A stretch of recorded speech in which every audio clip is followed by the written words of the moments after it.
Elle a dû se résoudre à ouvrir une cagnotte en ligne pour demander de l'aide. Une éleveuse de porcs a perdu tout son cheptel, abattu suite à un cas de brucellose. Un coup dur pour cette exploitation familiale de Sensé dans la Vienne. Jérôme Villain et Romain Bureau. Là, ici, il y avait les 140 truies plein air. Et du coup, depuis la maladie, on a été obligé de tout enlever, la clôture, l'eau. Là, ici, il y a les cabanes. Et du coup, on n'a plus rien. Les stigmates de la brucellose sont éloquents et l'émotion de Bérengère est palpable.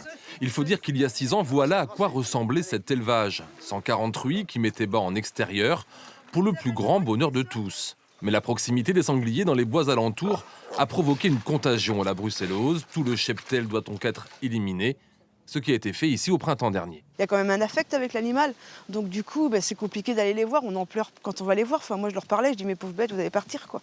On ne savait pas quand, comment, enfin, c'était compliqué. Pour les ramener là-bas, sur le quai où il y a les engraissements, on pleurait pour les emmener. Enfin, faut être honnête, hein. Le problème, c'est que Bérengère n'a aucune aide de l'État pour recomposer son cheptel. Il aurait fallu pour cela que toutes les installations aux normes soient effectives.